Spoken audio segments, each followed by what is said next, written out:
here to deny him. I'm not in a relationship with him.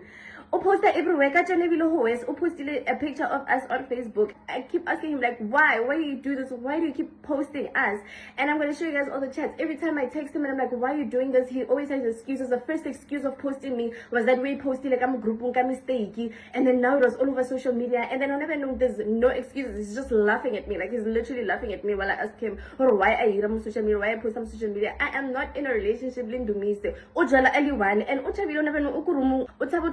Embarrassed, embarrassed because I'm not in a relationship with him, but he's making it look like it. It's absolutely AI. It is AI. I swear. I'm not with this guy.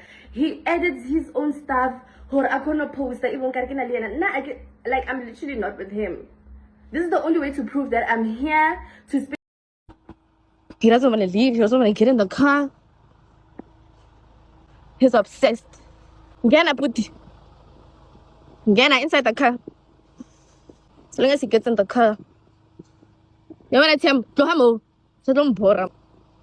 They can still see with his height or no, this is that one. Learn to never disrespect. No matter how much you think they ran through, all the people, because we are not the same. You'll find sign bougie. Yes. Sani Bonani, welcome back to our YouTube channel. This is KZN Podcast, your podcast, your channel, my channel. Please make sure that you do press like and then you do leave a comment. And here's Kuluma Osian Buji, Uona Zuma. We know because 2000. So she is a socialite, she is a DJ, she is known for hey guys, usiyene uphuma kude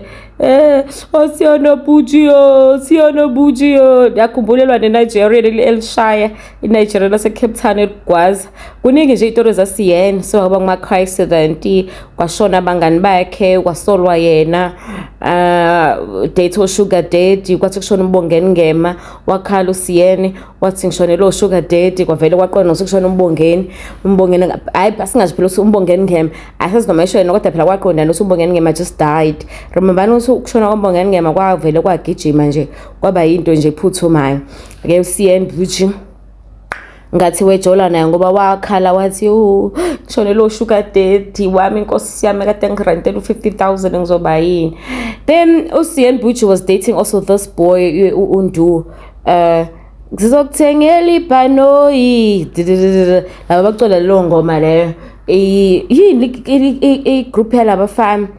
But manje uNdu Browns wathi sekwi prime ebizo MacG wamphika uSiyena baqala ukujola wathi nje ayibo ayona itype yami lo uyanuka lo nuka inkomo so angijoli naye hayi ke kujiji naba sebeshutha ndawonye uSiyena shuthi umhidela uNdu akafuni ukuhideka uNdu uphosta uCN Buji ngapha umposta kuma social media umposta ku TikTok umposta Instagram umposta kuma stories hayibo uCN Buji ubethu bayayintshontshela lana lo mfana lo akusavuma vala umlomo usehambe etshela ngisa wonke umuntu ufuna ukuba relevant wabuya kuSiyeni wathi lalela ke nje ngicela ungangijwayeli kaphi angijoli nawe ujola wedwa you are very obsessed now asazi noma I think Siyeni does acknowledge ukuthi bebenza something but she is against the fact ukuthi uboy uyaposta all over because yena uSiyeni ukuhidile le information now sena the data this other boy ohambile umthengela amateka 50,000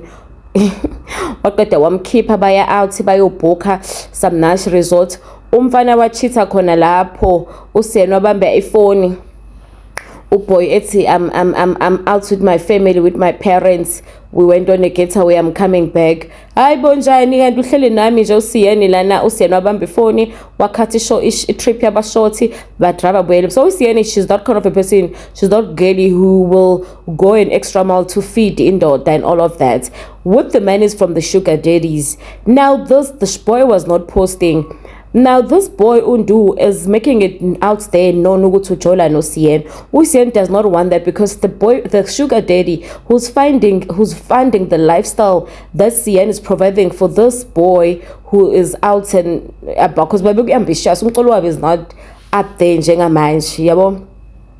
Ngizokuthengela ibhanoyi lelo colo manje akasediniwe uSiyeni ke so all these videos uSiyeni uyarecorda kufuna kutrend kuze kufike nasendodeni yakhe ukuthi cha angijoli nalona mina uyena ongifunayo but the truth of the matter is they are dating but uSiyeni uyamphika because this boy is messing up with the bread yasiyeni and akacabanga ukuthi umoshela naye himself because akanamali uSiyeni is funding the lifestyle. Yo hayi guys naba zama 2K hayi so asazi ke manje kwenzakaleni but ke undusamile ukuposta ke because uSiyeni umkhole into order wathi no so trender